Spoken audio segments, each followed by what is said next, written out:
চন্দনাইশ উপজেলার বরকল এলাকাত অগ্নিকাণ্ডত ৮ ক্ষতিগ্রস্ত পরিবারের মাঝে নজির আহমদ দোবাস ফাউন্ডেশনের চেয়ারম্যান ও দক্ষিণ জেলা আওয়ামী লীগের উপদেষ্টা মণ্ডলীর সদস্য ডক্টর জুলকান নাইন চৌধুরী জীবনের পক্ষতুন নগদ অর্থ সহায়তা প্রদান করে।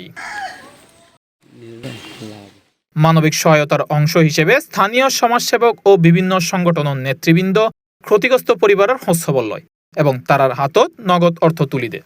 গত ৪ দিন আগে অগ্নিকাণ্ডে ক্ষতিগ্রস্ত ৭টি পরিবারের সর্বহারা পরিবারের পাশে আমরা এসেছি। জনাব জুলকান নাইন চৌধুরী জীবন ভাইয়ের পক্ষ থেকে এবং শ্রদ্ধেয় মিজান ভাইয়ের পক্ষ থেকে আমরা ক্ষতিগ্রস্ত পরিবারের পাশে আর্থিক সহায়তা নিয়ে এসেছি। আমরা এদেরকে সবার সহায়তা নিয়ে এদের পাশে দাঁড়ানোর চেষ্টা করছি, ক্ষতিগ্রস্ত মানুষের, বিপদগ্রস্ত মানুষের পাশে দাঁড়ানোর।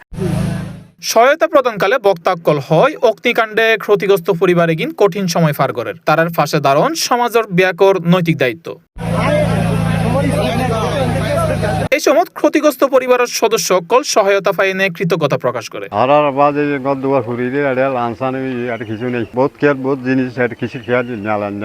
বহুত জিনিস বহুত জিনিস ক্ষতি হয়ে দান চল খরচ কিছু বার করে নেওয়া হয়, বেশি ক্ষতি হয়ে ঠেয়া দিয়ে সদু দিয়ে যখন ৫,০০০ টাকা ধরে ঠেয়া দিয়ে আর সুগুরিয়ে সুগুরিয়ে আর কিছু ৫,০০০ টাকার ধরে অনুমোদন পাই আর ওর হাতে দোয়া করি, ওর হাতে কামনা প্রার্থনা করি। ধন্যবাদ মিজান ভাইয়েরা, আর ধন্যবাদ দিই। আর যে ফাঁসা দাঁড়িয়ে ভবিষ্যতে ফাঁসা দাঁড়াই তারা ফানি ও যে আর ফাঁসা আই তারা ফানি আই ওর ধন্যবাদ জানাই এবং সহযোগিতাকারী সকলের ধন্যবাদ জানাই। স্থানীয় সূত্রে জানা গেই সম্প্রতি সংগঠিত অগ্নিকাণ্ডত কয়েকখান পরিবারের বসতঘর ও গৃহস্থালীর মালামাল ফুরি যায়, এতে তার ব্যাপক ক্ষয়ক্ষতির সম্মুখীন হয়।